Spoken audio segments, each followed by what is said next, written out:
ዛሬ ማሳያችሁ ነገር ነው ዱባይ ውስጥ ያላችሁ ቤተሰቦቼ። አሁን አዳዲስ የመጣችሁ ሰዎች ካላችሁም ልንገራችሁ።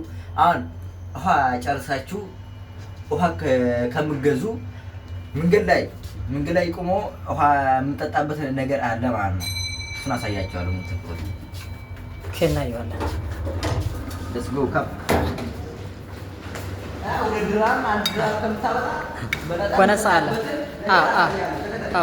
ይሄ በቃ ኢማራት አንተ አረ ቢስሚላ ሙቀት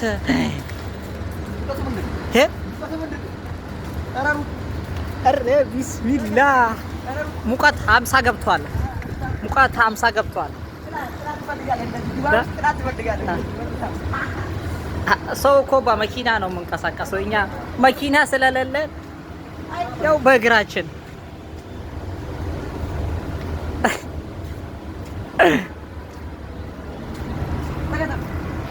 እኛ በእግራችን። ይሄ ምንድነው አሁን እንደዛ አይነት ነገር እኮ ብር ለመላክ ምን ከሰው ጋራ ምናምን ማውራት የለም። አብሬ ነው ምናምን ብር ለመላክ ካርድ ምናምን ከሰው ጋራ ምናምን የለም። ባንክ የራሱ ትር ማለት ነው። እንደ ኢትዮጵያ እዚህ መኪና አስቆመ ዝም ብለህ መሄድ የለብህም። እችኛዋን ሳነካት ከፍለ መሄድ አለብህ ብራዘር። ፓርኪንግ የሚባል ነገር አለ። ስለዚህ አሁን ውሃ ዱባይ አቡዳቢ ውስጥ ማለት ነው አለ አይደል? ዝም ብላችሁ እየሄዳችሁ ንጹህ ውሃ የምትጠጡበት ቦታ አለ። መንግስት ያዘጋጀው ውሃ መንግስት ያዘጋጀውና በዚህ በኩል ጣ እዚህ ጋር ነው ያለው። ለምሳሌ አዳክ ስራ ቦታው ናችሁ ድክም ብሏችሁ ምናምን መጣችሁ ቦታ ምናምን ካለ ምንድን ነው የምታደርጉት? እንደዚህ አይነት ካገኛችሁ ምንም የሚያስፈራ ነገር የለም። ሄዳችሁ መጠቀም ትችላላችሁ። እጁና ይሄውን የምጠጣው ውሃ ነው እሱ የምጠጣው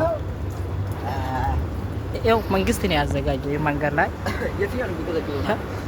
በምርጫ ተወስዳለህ ብራዘር። በምርጫ ማለት ከፈለክ ባጃርካ ምናምን ቀርተህ ሀብት ነው ገብተህ አስገባውታ ያውና እዛውና ታስገባዋለህ። መጀመሪያ እቃችንን እንደዚህ እናጥፋታለን። ታስቀምጠዋለች እና ፍሪጅ ውስጥ ምናምን ታስቀምጠዋለህ። ታወቀም ደግሞ ፍሪጅ ውስጥ ታስቀምጣለህ። ታጥፋታለህ። እንደዚህ ምንም የሚያስፈራ ነገር የለም። ሰው ምናምን ስለሱ አትጨነቅ። በተሰብ የለም ሰው ስለሱ አትጨነቅ። ስለዛ እንደዚህ ትቀዳለህ። አንዳንዴ እንደዚህ ቅምስ እያደረግህ ገጠር ውስጥ ያለው ነው የመሰለኝ። ወላሂ ገጠር ውስጥ ውሃ ሲገባ እንደዚህ ትጠጣለህ። ያ ሞልታለች ማለት ነው።